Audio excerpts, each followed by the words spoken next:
আসসালামু আলাইকুম। আজকে আমরা দেখব কিভাবে একটি পাসপোর্ট সাইজের ছবি এডিট করতে হয়। তো পাসপোর্ট সাইজের ছবি এডিট করার জন্য আমরা আমাদের কম্পিউটারে বিভিন্ন প্রকার সফটওয়্যার ব্যবহার করে থাকি। তো সাধারণত আমরা ছবি এডিট করার জন্য যে সফটওয়্যারটা সবচেয়ে বেশি ব্যবহার করে থাকি সেটা হচ্ছে ফটোশপ CS6 এবং ফটোশপ অ্যাডোবি 7.0।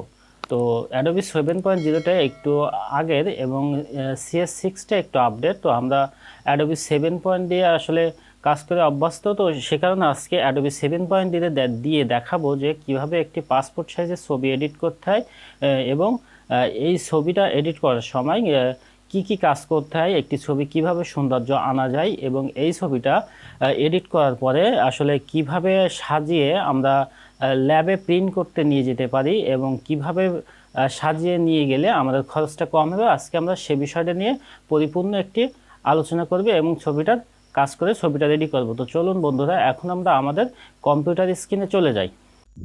তো বন্ধুরা, পাসপোর্ট সাইজের ছবি এডিট করার জন্য আমাদের যে কাজটি করতে হবে সেটা হচ্ছে, দেখুন আমাদেরকে একটি ছবি সিলেক্ট করতে হবে। তো আমি এই ছবিটা আজকে পাসপোর্ট সাইজের ছবি হিসাবে তৈরি করব এবং এই ছবিটা কালার অ্যাডজাস্টমেন্ট করব এবং এই ছবিতে যে পরিমাণ কাজ করা লাগে সেই কাজগুলো করব।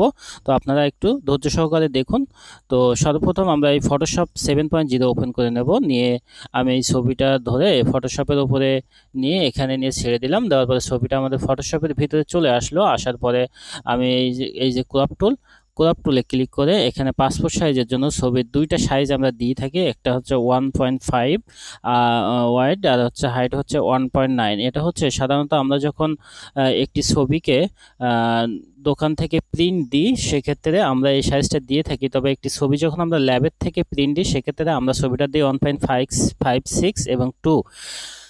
কারণ হচ্ছে এই ছবিটা কিছুটা পরিমাণে সেক্ষেত্রে বড় হবে। তো 1.56 এবং হচ্ছে 2, এই হচ্ছে পাসপোর্ট সাইজের ছবির সাইজ। তো আমি এখন এই সাইজটা দিয়ে এখন এই ক্রপ টুলে ক্লিক করে এখান থেকে আমি এরকম জায়গায় মাউসটা নিয়ে ক্লিক করে চেপে ধরে আমি নিচের দিকে টান দিয়ে এই বক্সটি নিয়ে আসলাম। নিয়ে আসার পরে আমি এভাবে সরিয়ে নিয়ে এটিকে ছবিটা মিডিল পয়েন্টে রেখে ইন্টার চাপ দিলাম।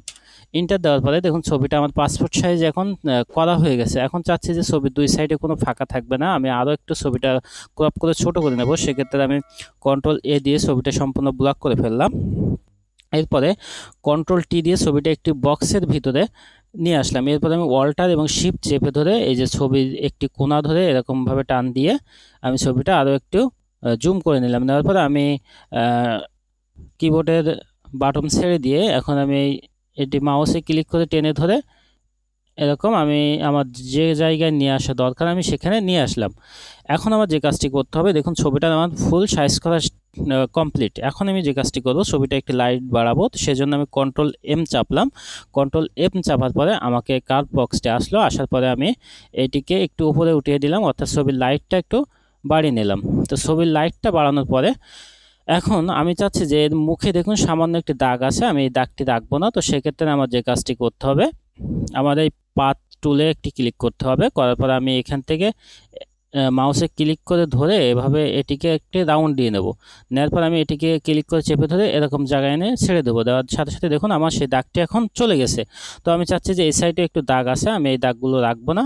তো আমি ওখানে ব্লক করে আমি মাউসে ক্লিক করে চেপে ধরে এরকম নিচে এনে ছেড়ে দেবো। দেওয়ার পর দেখুন আমার সে দাগটুকু চলে গেছে। এখন আমার এই ছবিটা কিন্তু অনেকটা হাসাটি হয়ে গেছে, আমরা এটিকে ঠিক করব। তো এর জন্য যে কাজটি করতে হবে, আমি Ctrl+M চাপলাম, চাপার পরে অটো দিয়ে দিলাম। অটো দিলে দেখুন ছবিটা আর একটা পজিশনে চলে আসছে। আমি ক্যান্সেল দিয়ে আপনাদেরকে একটু বোঝাই। দেখুন ছবিটা আমার আছে এই, এখন আমি Ctrl+M চেপে দিলাম। দেওয়ার পরে এখানে এই অটো অপশনটিতে ক্লিক করলাম। করার পরে আমার ছবিটা আরও একটু লুক ভালো হলো।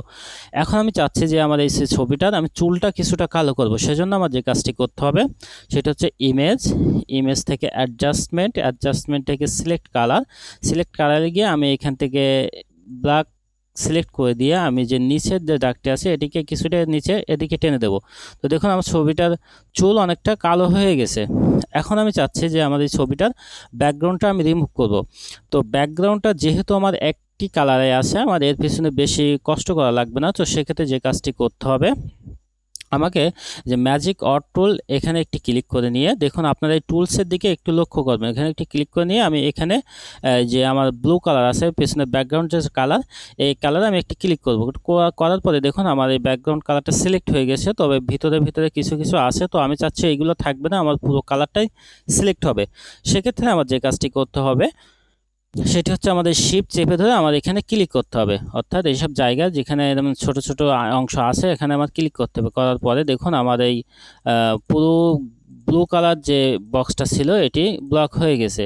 এটি এখন আমি যে কাজটি করব সেটি হচ্ছে এখান থেকে এই যে ব্রাশ টুল, এই ব্রাশ টুলে একটি ক্লিক করব। করার পরে আমি ওয়ালটা চেপে ধরে এখানে আমার যে ব্লু কালার এরপরে একটি ক্লিক করলাম।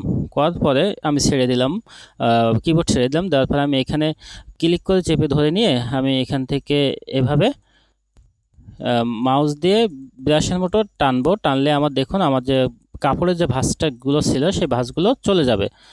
এখন আমার ছবির ব্যাকগ্রাউন্ডটা রিমুভ হয়ে গেল, অর্থাৎ আমি ছবিটা যেহেতু ব্লু কালারে রাখবো আমি বেশি কাজ এখানে করলাম না, আমার ছবিটার ব্যাকগ্রাউন্ড অলরেডি ব্লু কালার হয়ে গেছে। এখন আমি চাচ্ছি যে আমার এই ছবিটা এখন আমি এই যে রেড কালারটা কিছুটা সুন্দর করব। তো রেড কালারটা সুন্দর করার জন্য আমার এখানে পুনরায় যে ম্যাজিক অর টুলটা নিয়ে এখানে একটি ক্লিক করে দিতে হবে। দেওয়ার পরে আমি শিফট চেপে ধরে এখানে ক্লিক করতে হবে, যে জায়গাটুকু ছোট ছোট অংশ রয়ে গেছে তার উপরে ক্লিক করলে এখানে ছোট ছোট অংশগুলো চলে যাবে, অর্থাৎ আমার এখন রেড কালারটি ফুল সিলেক্ট হয়ে গেছে। এখন আমি যে কাজটি করব কন্ট্রোল চেপে ধরে আবার এম চাপবো, চাওয়ার পরে আমি এখান থেকে একটু লাইট কমিয়ে দেবো। লাইট কমিয়ে দিলে দেখুন রেড কালারটা অটোমেটিক্যালি ফুটে উঠেছে। এখন আমি ওকে দেবো।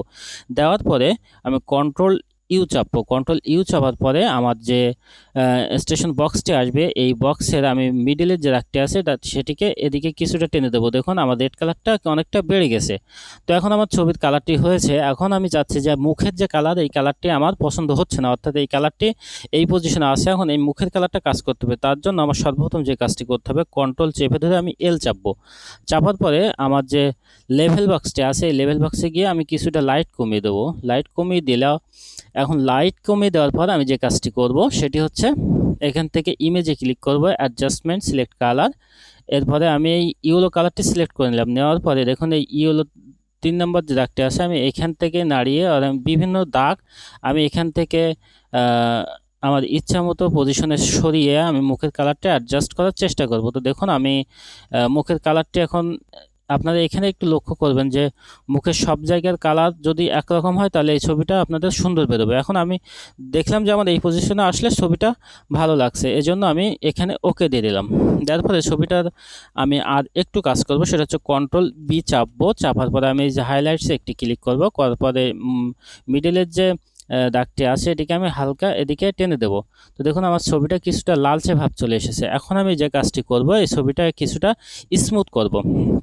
তো ছবিটা স্মুথ করার জন্য এখন আমার যে কাজটি করতে হবে সেটি হলো এখান থেকে আমি ইমেজে ক্লিক করব। এখানে রোটেশন থেকে 90 ডিগ্রি CW এখানে ক্লিক করে আমি ফিল্টার থেকে গ্রিন সার্জেরি 2 এরপরে গ্রিন সার্জেরি 2 এখানে একটি ক্লিক করে দেবো। দেওয়ার পরে দেখুন আমার ছবিটা এখন স্মুথ হচ্ছে। তো আমি এখানে এই যে দাগটা বাড়িয়ে কমিয়ে স্মুথটা বাড়িয়ে কমিয়ে নিতে পারি, তবে স্মুথটা খুব বেশি করলে ছবিটা খারাপ লাগবে, এজন্য আমি আমার প্রয়োজন মতো এখান থেকে স্মুথ করে নিলাম। নেওয়ার পরে আমি ওকে বাটন চাপ দেবো।